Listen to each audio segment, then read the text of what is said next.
भविष्य में एक बहुत ही बड़ा वॉर हुआ जिससे कि अब अर्थ पूरी तरह से बंजर वीरान बन चुकी है, जिसे कहा जाता है लॉस्ट लैंड। अब इंसान सिर्फ एक ही शहर में बचे हैं जिसका नाम ओवरलोड है और वहाँ चर्च राज करता है। अब एक दिन गिरे नाम की एक लेडी को, जो कि एक विच है, उसे फांसी दी जा रही थी। यहाँ पर चर्च की ऑफिसर इन्फोर्सर होती है जो कि बाकी लोगों को डराने के लिए उसे फांसी दे रही थी ताकि कोई चर्च के खिलाफ आवाज ना उठाए। अब वह जैसे ही यहाँ से चली जाती है कि ग्रे यहाँ पर खड़े एक सिपाही को हिप्नोटाइज कर लेती है। उसे लगता है जैसे फांसी उसे ही दी जा रही थी, तो वह रस्सी पर गोली चला देता है और इससे ग्रे की जान बच जाती है। उसे फिर लगता है कि ग्रे उसके पास खड़ी है, तो वह गोली चला देता है, लेकिन असली ग्रे तो वहाँ थी ही नहीं, जिससे एक दूसरा सिपाही मारा गया। जब इन्फोर्सर को यह बात पता लगी तो वह अपने उस सिपाही को मार देती है क्योंकि उस पर जादू का असर हो गया था। जिसके बाद वो ग्रे को ढूंढने निकल पड़ी। अब क्योंकि ग्रे एक विच तो थी ही, तो वह यहाँ पर छुपकर एक एक करके सभी सिपाहियों की जान ले लेती है। आखिर में सिर्फ इन्फोर्सर बचती है, तो ग्रे उसे चाकू से डराती है, जिस पर इन्फोर्सर कहती है कि मार दो मुझे, लेकिन ग्रे उसे मारती नहीं बल्कि उसे फांसी पर लटकाकर चली जाती है जिनसे उसे लटकाया था। जब वो यहाँ से जा रही होती है तो यहाँ काम करने वाले सभी मजदूर उसके लिए रास्ता बनाते हैं और नारा लगाते हैं कि यह है वो विच जो कभी फांसी पर नहीं चढ़ती। वहीं दूसरी तरफ हमें वॉइस नाम के वंटी हंटर को दिखाया गया जो कि एक टनल के पास आकर रुका और कहता है कि यह एक जाल है, और उसके यह कहते ही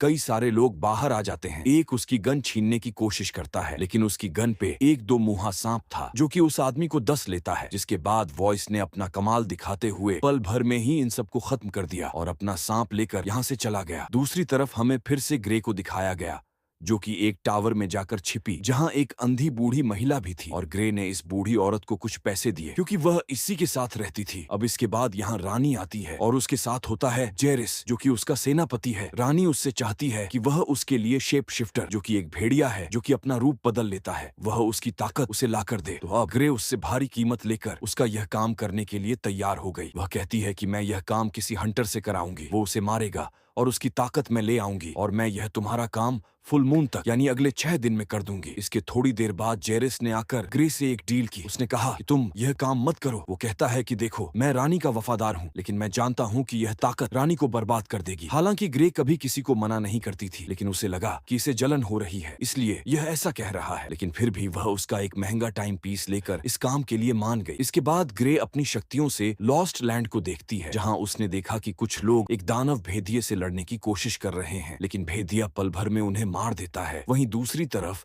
हमें ओवरलोड को दिखाया गया जिससे कि रानी काफी नफरत करती है। साथ ही वह उसका कोई काम भी ना करके अपनी दासियों से कराती है क्योंकि वह किसी काम का भी नहीं है, तो इसीलिए उसका अफेयर बॉयज से है। अब वॉइस जब रानी से मिलकर चुपचाप महल से निकल रहा था तो गार्ड्स उसे देख लेते हैं, लेकिन वॉइस काफी चालाक था। वो अपनी शराब से 3:15 उन गार्ड्स को जला देता है। खैर, अब इसके बाद वॉइस जब बार में था तो उससे यहाँ ग्रे आकर मिली। वो उसे हायर करने आई थी क्योंकि यह लॉस्ट लैंड के बारे में बहुत कुछ जानता था, लेकिन वॉइस कहता है कि ठीक है, मेरे साथ जुआ जी तो मैं ये काम करूंगा। लेकिन ग्रे तो पहले ही राउंड में जीत जाती है। फिर बॉयज ने उससे कहा, देखो, एक बहुत बड़ा भेड़िया है जो कि स्कल रिवर नाम की एक जगह पर रहता है। ग्रे को याद आता है कि मैंने अपने जादू में भी यही नाम देखा था। जिसके बाद वो उसे कहती है कि देखो, अगर तुम मेरी मदद करो तो मैं तुम्हें एक बहुत ही कीमती टाइम पीस दूंगी। लेकिन उसी वक्त चर्च के कुछ सिपाही ग्रे को ढूंढते हुए यहाँ आ जाते हैं, तो वॉइस ने उसे बचाने के लिए अपना सांप उनके ऊपर फेंक कर मारा। सांप उस आदमी को तुरंत डस लेता है, लेकिन तभी इन्फोर्सर ने यहाँ आकर उस सांप के 2 टुकड़े कर दिए। इससे पहले वो कुछ समझती कि यह दोनों वहाँ से निकल जाते हैं। वहीं दूसरी तरफ चर्च में हमें पेट्रियार्क को दिखाया गया जो कि कहता है कि जादूगरनियों और गुनहगारों को सजा मिलनी चाहिए। चर्च में भी बगावत शुरू होने वाली थी। लोग ऊपर से तो प्रे करने का नाटक कर रहे थे, लेकिन इनके बीच एक पर्ची घूम रही थी जिसमें कि आंदोलन की प्लानिंग चल रही थी। खैर, अब प्रे खत्म होने के बाद हमें पता लगा कि पैट्रियर्क को भी इस पर्ची के बारे में सब पता है। वो समझ गया कि यह लोग ग्रे को आंदोलन की निशानी मानते हैं। तभी यहाँ पर इन्फोर्सर उस बूढ़ी अंधी औरत को पकड़ कर लाती है जिसके साथ ग्रे रहती थी। इन्फोर्सर उसे टॉर्चर करके पता करने लगी कि बताओ क्या चल रहा है, जिस पर वो बोल देती है कि जेरिस और रानी ग्रे से मिलने गए थे। अब पेड रियर्क ने इन्फोर्सर को ऑर्डर दिया कि कहीं से भी ग्रे को ढूंढ कर लाओ और उससे यह कबूल कराओ कि वो हमारे लीडर्स को बहका रही है, जिसके बाद उसे फांसी दो। वहीं दूसरी तरफ हमें वेस्टलैंड में ग्रे और वॉइस को दिखाया गया, जहाँ पर कि वॉइस एक सांप पकड़ने की कोशिश करता है, लेकिन उसे कोई भी वैसा सांप नहीं मिलता जैसा पहले उसके पास था। रात में जब ग्रे सोने की कोशिश कर रही होती है तो वॉय उसके पास एक ब्लेड लेकर आया, तो ग्रे उसे अपना चाकू दिखाकर रोक देती है, जिस पर बॉयज ने उससे कहा कि मैं तुम्हें